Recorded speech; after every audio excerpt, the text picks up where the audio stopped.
Hi everyone, it is Sunday, 2 days after we did these spaces, which is getting pretty good traction, just like the last one. Both of them, I've really focused on discussing the view that the market has peaked. I think the last one, I was pretty loud about it. This one, what I tried to do, because the last 1 month was a significant divergence that India had with the rest of the world, and it became a deep dive into whether we are decoupling, our macros are good.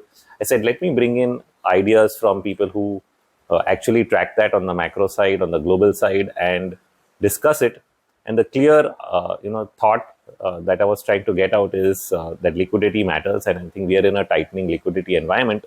And what that essentially means is that it puts downward pressure on valuation. So that is a simple outcome, and then we can really discuss the technical. So what I'll really do is another spaces where we actually discuss in more depth the technical side of the whole discussion. But what I wanted to also highlight, and this is a thought that was coming to my mind, that especially from people who've been newly investing in the market, and I have a couple of cousins and others close to me who've come up, who've just started in the last couple of years, saying that, okay, if you think the markets are bad, why don't I either continue with an SIP, or should I invest in an index fund? And these are the type of questions I get, which is completely perfect and typical. And the answer I try to give them, and I say that if I have the knowledge to be able to judge whether there's risk in the market or not, and only time I would highlight risk is if it is significant. Otherwise, if it's going to be just a 10% correction, I wouldn't think it's significant. 10, 20, 10, 15% is something which is mostly manageable. But if the risk really goes up, and it's not necessary, it plays out. But the point is, if there's a significant risk possibility, what would you really do? And how does it really impact your returns? This is something that most people don't think about. So let me give you an example. Say that you're coming to the market, you find a good stock, long term, seems to be growing, and you think if you invest today at 100, then over 3 years you will get back 150 rupees. So that's a 50% return. For a lot of people, a 50% return over 3 years should be pretty good, pretty fantastic. It'll beat the bank rate of return, and so why shouldn't you do it? My point is this, that if I learn the science of markets, and I understand timing and I understand macro, and if I can see a risk, okay, what if the market falls by 50%? And then yes, whatever you said about the fundamental and growth of the stock eventually goes up. So the stock goes, instead of simply going straight up from 100 to 150, what it really ends up doing is first it drops from 100 to 50, and then it goes to 150. Okay, so why wouldn't I really want to buy on the drawdown at 50 and then ride it all the way to 150? The difference between buying at 100 and buying at 50, which a lot of investors don't mind, because they say, fine, if it's going to draw down, I'm holding on, I'll sit through if it's a long-term growth stock. But if you buy at 50, your return is 300%. Now, this is true for an investor who's making his first entry. For somebody who already made the entry at 10 rupees and he's at 100, he doesn't mind. I mean, he's already 10x up. If it goes back to 50 and then goes to 150, he'll be 15x up. He doesn't really care about it dropping from 100 to 50. And that is how many of the long-term investors who hold on for 5 years, 10 years think. So if I have an investment which has done really well, which is the company has grown and now it's going through a drawdown, I might not mind holding on. The worst case scenario in a risk environment, what I would do is that maybe I can reduce that position a little bit, 10-20% at the top, and then I can add it back when it pulls back, or else I can decide to do nothing. Now, those are different choices that I have. If it's a large cap A group stock, and if I'm well conversant with derivatives markets, I might even think about why not sell call options. Not everybody is comfortable, but that's one of the ways of hedging, that if I have a large cap stock that trades in FNO, and I think the market's going to go either sideways or downward, doesn't matter, as long as it doesn't go significantly up. If I sell call options every month, it is like collecting a dividend from the market every month. So you're just offering your stock to the market. It's paying you a dividend, whatever percentage, it'll be 2% or 3% of your capital, you'll keep getting in as premium every month. And that sort of, on a 12-month basis, gives you that 30-40% upside, even while you're going through a drawdown. And so that's a good hedge against your portfolio. So these are different strategies that people can actually follow.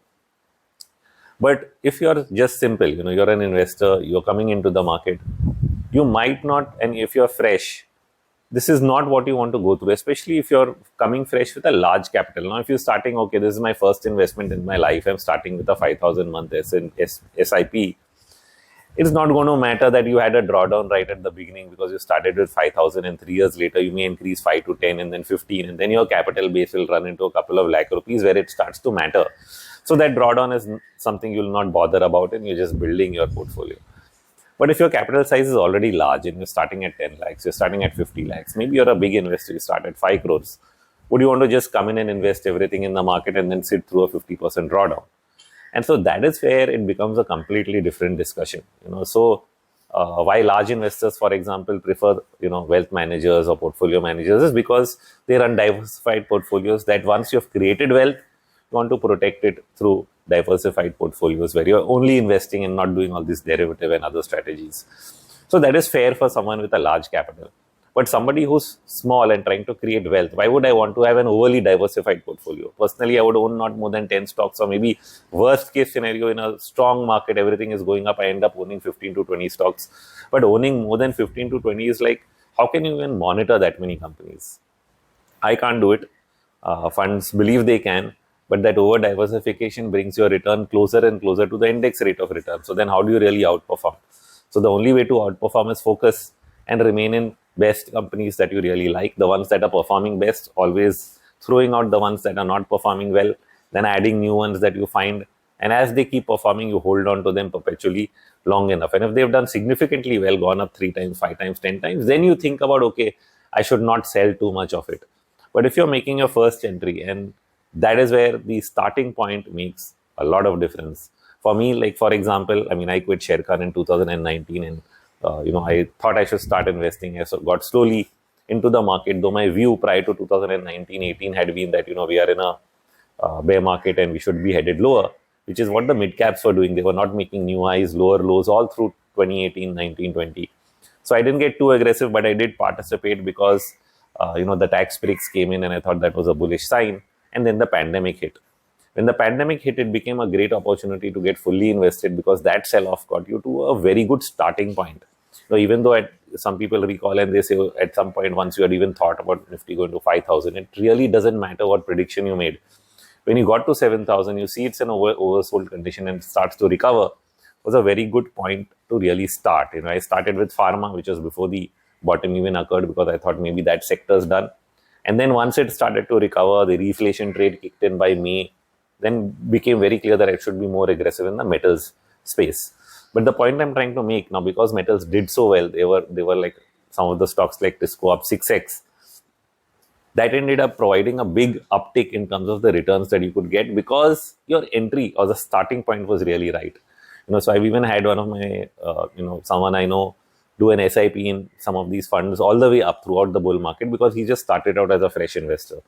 Now, the problem with that is you start as a fresh investor. If you started an SIP at 8,000 Nifty and then it went to 9 and then 10 and you're adding 15,000, 20,000 and 50,000 every month on the way up, your portfolio is averaging an increasing amount at a higher and higher price because you're growing in terms of your income, okay, because you're on a job, your salary went up or you paid off some loans, your cash flow went up, so you increase the amount you're investing and now suddenly you're at 18,000. So to me, because I was sort of, helping him out, the point was now your average is at a much higher level, even though you've made money on your initial investments.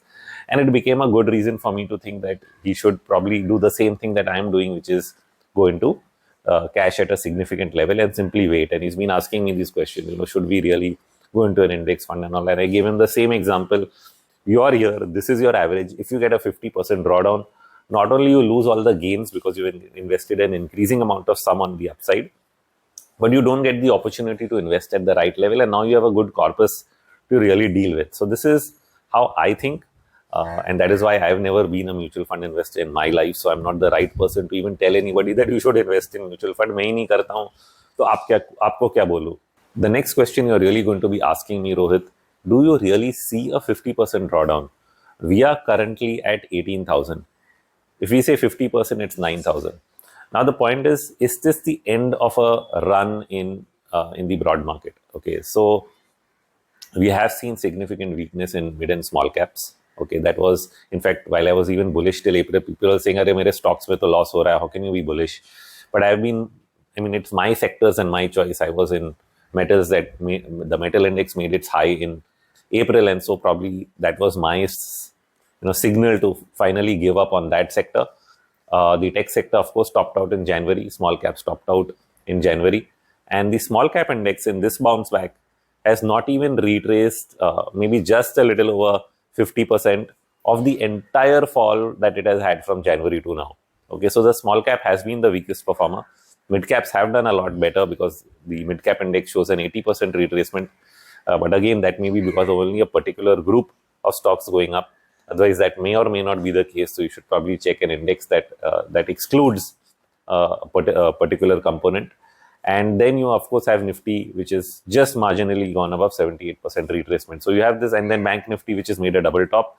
And then there are sectors which didn't peak out then. I thought they probably had, like autos, power, capital goods made new all-time highs in the last quarter in this current rally. So this is how it has happened. And I also explained this in the spaces that I sense that this is a long duration, topping out process from sector to sector. And if this is the end of a larger impulse wave, whether we call it 1 or 5, that's a completely separate debate. The point is what started from 2020 is completed one impulse wave, and we are going to retrace that. Then the debate goes into how much you're going to retrace. Is it going to be 38%? Is it going to be 50%? Does it go back to the monthly bands which I spoke about, which are in the 14,000 to 14,500 range? But the beauty of the market is it always overshoots on both directions, whether it's the upside or whether it's the downside. And that is where, while we can say, okay, this is the upside, like if it started from the pandemic, I first thought, okay, if it's a bear market rally, 61%, 10,500. So that was the easy thing. The tough part was once you got there and the view changed that, oh, this is a reflationary trade and this is a breakout or impulse developing in so many sectors, then you raise the bar. You go to the previous stop, 12,500, and then you say, okay, beyond that, so 16,000, and then it ends up at 18,000. So you sort of overshot on all the potential targets that you're really thinking about based on where the starting point was. So the same also happens on the downside. Markets always overreact on both sides of the chain. And now that you have the big liquidity tightening factor, all the more you can overshoot on the downside. So we can think, oh, this will be the base, this will be the bottom. Most probably the market surprises you. And that is what you have to be prepared for. Otherwise, if I just put a level, people say, this is the level at which you should enter. It's never static. You have to, keep analyzing and keep thinking on an ongoing basis, wait for the trend to complete, wait for an oversold condition. And only then can we really, think that this is the right time to make an entry again. But at current levels, I think risk remains extremely elevated. That is the main point I think I made out in the spaces. For investors, they should think about the example I've given, the difference between a 50% drawdown and then achieving 150 rupees on your end goal, or whether entering at 100 and achieving 150 rupees in your end goal. The difference is in between a 50% return and a 300% return. It's a huge difference. And that is why you should pay attention to the risk of a drawdown, and something that everybody needs to think about when you're at 18,000 Nifty plus or minus. And unless you can really say that no, these risks don't exist, which I think they do based on so many factors apart from the charts of the Nifty, which has still not made a new high, has made lower highs throughout the last 8-9 months. The divergences between sectors, which is usually a Dow theory non-confirmation, as we call it in classic Dow theory. And then, of course, the macro factors where the dollar is still strong, bond yields are still rising, the Fed is still tightening. And if you put all of that together, if risks are still on the table, why do you want to just blindly take risks and not pay attention to them? We can incrementally watch how risk goes off the table before you really step in and take that stance. Most people, I think, sometimes I feel that, everything is obvious to everybody, but they just become ignorant because they get carried away by the current market trend. So, which is why the long short report that we published, I said, fight the FOMO, kill the FOMO, in fact, because you really have to kill this fear of missing out. People feel markets going up every day, and they start feeling that I'm missing out, I need to participate.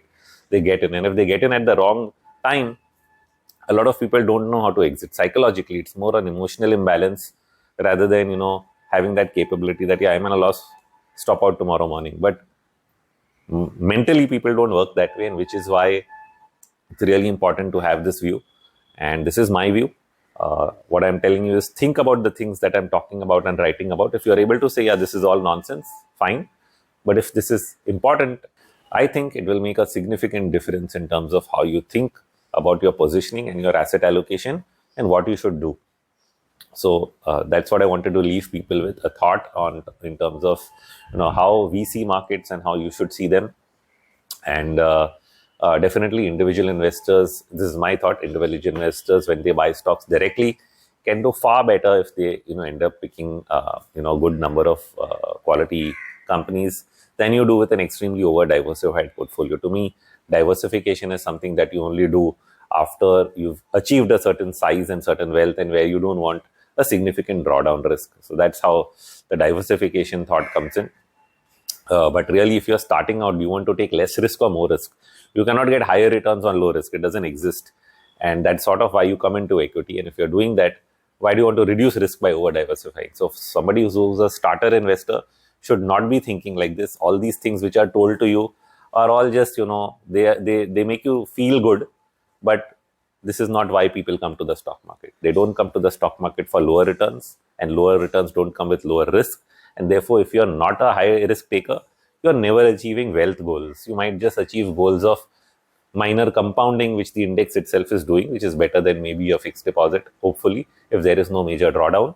And if there is a major drawdown, then that also objective gets beaten. And that is why, even in that scenario, a drawdown risk is an important one to really pay attention to. So this is, I think I'll end my discussion for today, reflecting on these spaces. And the next one we'll try to do is a more deep dive into the market setups and what it is doing, hopefully next week if time permits, where I'm hoping to bring in more technicians and have more of a technical discussion, which should be fun. Let's see if we can get that together. So thank you, and see you next time.